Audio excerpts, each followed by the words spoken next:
Smallville, I'm like, part of me still kind of wants to run in the closet every now and then. But we have to have really? each other's... How did I get that position? We have to have each other's backs. I do want to talk about it, I but try. I still want to get laid. So. Oh, come on, Coach. She came out of the closet years ago. Just stay out of it.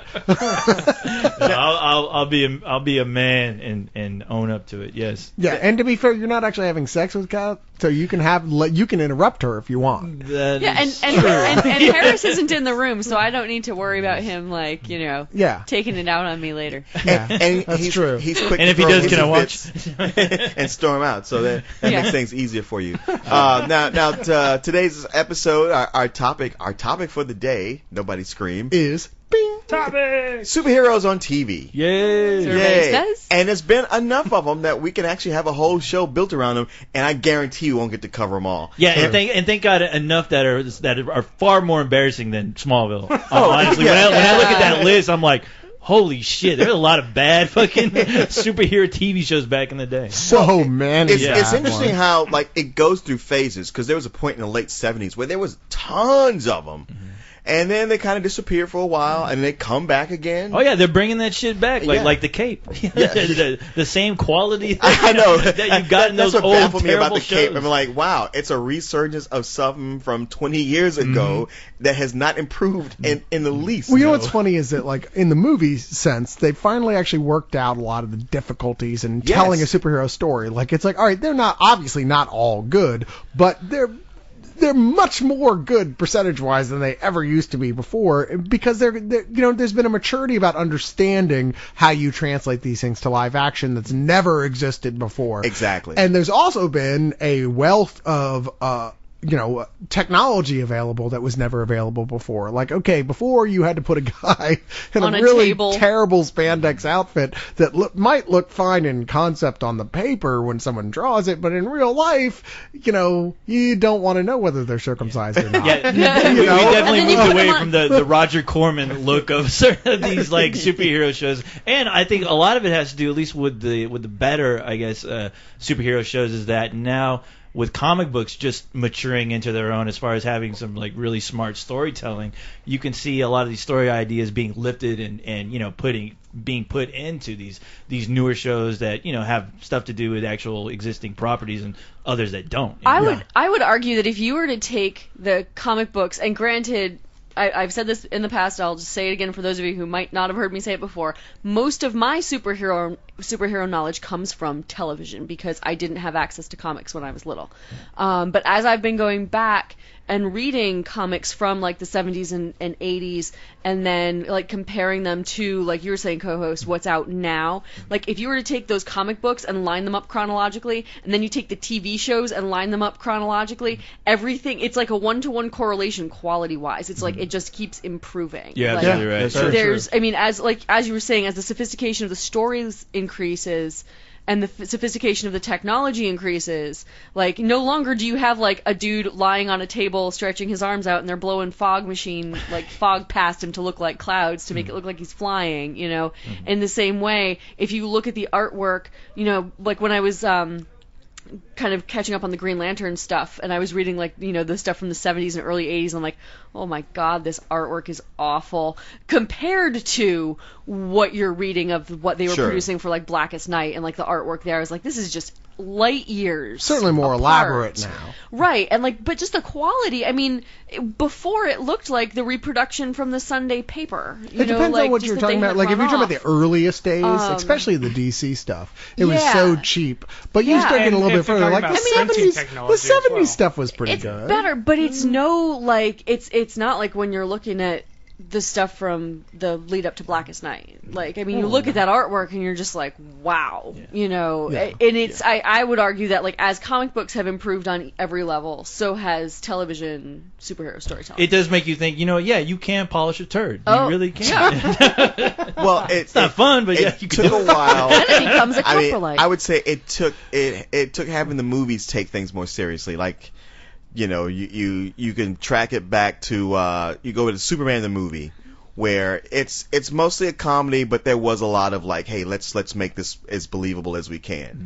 And then the next step in evolution was Tim Burton's Batman, where it's like, hey, we're going to break away completely from the Adam West series and do something serious. And then there was really a long break. It was a long break until Blade, which Blade led right into the X-Men. And the X-Men was the first real superhero movie that went like, I would argue. Like you could make this a joke, but what if you did take it seriously? It's funny that you count Blade, because I would do the same thing, and I don't think most people would, but that really was that precursor. Yeah, that was that next logical step into where it should be going, was like darker, more like, okay, these are these heroes, and they're not like, we're not making rated R films here per se, but we're not like making like heavy metal satires of superheroes, but at the same time we're trying to like picture these heroes in our world as opposed to a more overly stylized cartoonish world. Blade also had the flexibility of being a lesser known character, and therefore they could rely on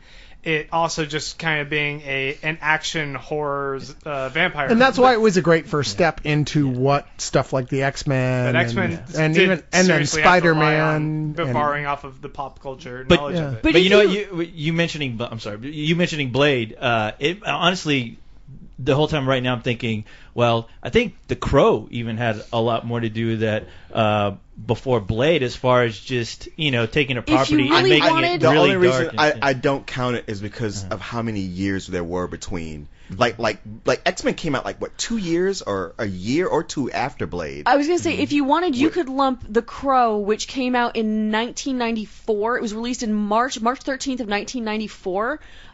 You could lump that in, kind of. It's within 5 years of Tim Burton's Batman coming out, and then of course you have the following movies. But the Tim Burton movies, the Batman that slowly gets worse and worse. Yeah. But I would say that if you look at that interim period where you don't have a lot of the live-action superhero movies, what you are getting is the literal merging of comic books and television in the form of fantastic cartoons. Yeah. Because it's in that time frame that you've got Justice League and Justice League Unlimited. You're absolutely right. You have Batman the animated series. That's when they were actually they were filling that gap and going okay, well, it doesn't look like we're going to have any big movies again for a little while here. No one knows where to go after Burton's Batman was over and Joel Schumacher, I mean, come on, let's buried his dick in the dirt on what he did with that series. People were scared to touch superhero movies, and every time they did, you'd end up with some crap. You'd end up with some crap like Barbed Wire or something, It was like, well, we'll just do an adult superhero, or we'll do some off superhero. No, stop. Or we'll make it just intentionally stop. kitschy. Yeah, make it intentionally kitschy. You can't, it's really hard to do that to begin with, much less with a $2 million budget. And certainly Justice League, the New Adventures of it was Batman, just the Batman the animated series, and Batman the animated series, Superman and X-Men, and Spider-Man. Fox. Sorry. And if you look at those cartoons, they've really got fantastic quality of both storytelling and artwork, and it's that. Well, I mean, I agree, except for the animation. It was actually really I went back to watch X-Men and Spider-Man. The animation was actually pretty kind of cruddy. It's Saturday morning. They have good initial artwork, but the in between frames, it was just really cruddy. It was the kind of thing where if you didn't have Batman to compare it to, you'd have been like, wow, this is great. It's night and day. It's night and day compared to Batman. Yeah, and when you look at what they were doing in the 80s, no, you're right. It's light years beyond. I mean, the key but Batman was what inspired them to even do better. I would say there is what happened next in the movies has a lot to do with the combination between what Marvel was doing with their cartoons and what DC was doing. Yeah. Because Batman really upped the style, it upped the conceptual nature of it, it upped the story quality. Yeah. But Marvel was the one who went, you know what? We've been watching this anime that's been going on in Japan, and they're getting a lot of success with one long continuing story. I mean, and isn't this what these comic books are supposed to be anyway? True. And they're the ones who embraced first the whole this is one long continuing story. Wow, yeah, I didn't think about that. You're absolutely right. And as far as the cartoons go? Yeah. As far as the cartoons go. Because I was about to say that as far as the cartoons go, though, the only problem with that, though, is that because I used to see some of those Spider-Man and X-Men, I thought the problem that I had was that the breakneck speed that they were, doing with that storytelling, where they were throwing everything as far as the continuity of the comic book, sure, but just throwing at you like bam, bam, bam, bam, bam. No, you're not wrong. Just to get them all in there. Well, they were working through a lot of the old stories from the 60s and 70s. And what were they working with as far as like number of episodes that they knew they were going to have? Because when you have a TV series, like a live action TV series, you're getting a half a season or a full season, and you know how many you're working with. And I've found, at least as a viewer, it seems like with the cartoons, you're not always necessarily getting a full run. So it could have been that factor of they don't know how much time they're going to have, so they better keep up on the storyline so they can get in as much as possible. Part of it was that even though it was when did the X-Men, that particular X-Men run that went on for like 6 seasons or 5 or 6 seasons start? Was it like 1990, something like that? 4 or 5. 92. I want to say about 92 or 93 probably. But you know what? It had a lot of shit to catch up on. Yeah. I mean, considering you're not just talking about the X-Men, you're talking about the New Mutants, you're talking about X-Force, you're talking about X-Factor, you're talking about all this stuff. And at that point in the comics, X-Men was almost certainly the most popular comic selling at that point. Oh, it absolutely was. Is that when Jim Lee was drawing it? Yeah. It came out around the Jim Lee time because they didn't. And you notice how often when they do these X-Men projects, they don't start with the 5 original X-Men. No. They go from whatever Jubilee is in there. Yeah. With that X-Men, they went like, okay, the Jim Lee comics were popular, and they were like, we want to use the characters that are popular now and some of the originals. And they would retell stories from the original 5 X-Men, but use the current characters for it. The only thing you know for sure about any given X-Men animated product is that Wolverine will be. Hell yeah. In fact, I think the new product is just called Wolverine and. I know it's funny how they treated Wolverine kind of like how DC's treating Batman right now, where it's like. He's like the new leader. Like, you have to, in order to have any success with any of these properties dealing with a cartoon shit, you have to have fucking Wolverine in the forefront. Yeah. Like, I mean, isn't there a recent cartoon isn't it Wolverine and the X-Men? Which is actually, by the way, a really great. Yeah, have you never seen it? I have not seen it. No, it's terrific. It is the best X-Men cartoon. Yeah, the thing is, whenever I think Wolverine in a cartoon, just his cartoon and what am I trying to say? Animated form. His animated form. I always think about the original where I was Australian. When he's Australian, he's like, I do what I wanna do. It's like, wow, you can't. There's no talking to this guy. That's not a knife. You talk about a total dick. But I was like, wow, these guys really want him in this team. It would be a huge treat to you. I mean, I envy you that you haven't seen those cartoons. Yeah, they're great. I have to loan it to you. I've got the on Blu-ray. Oh, it's totally worth checking out. I'll watch this shit. We out. fucking watch awesome. them together. I haven't seen No, that's all right. You're busy. You got time. I just want to hang out with you. If you want to watch them, we'll fucking watch them.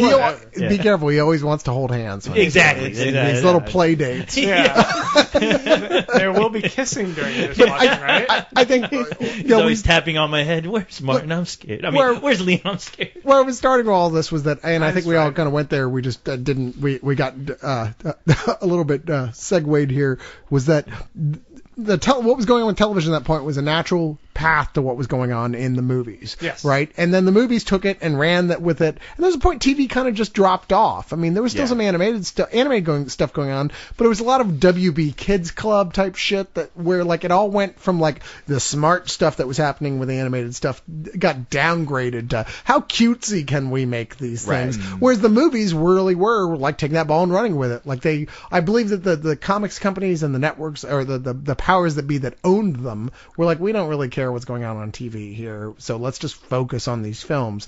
And now they're starting to say, wow, the technology is so cheap and so easy to do at this point. I mean, CG is fucking cheap. It's not a big deal to do that. You can do a full-blown, fully realized television show with superheroes and big effects and stuff, and it doesn't cost that much. Right. They're coming around trying to figure it out. The only problem is maybe they're not that good at it. But there have certainly been successes and failures along the way, which is what we're here to talk about. Absolutely. It's funny because some people like Paradox, for instance, said, is this going to be only live action shows?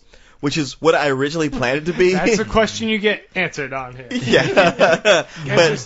But as we just spent 30 minutes talking about cartoons, I guess not. I tried. It's funny because I was like, where did you get that? That's what I always thought. I mean, it's the natural progression of just talking about this. I mean, you can't. I guess you can't I thought because you're in your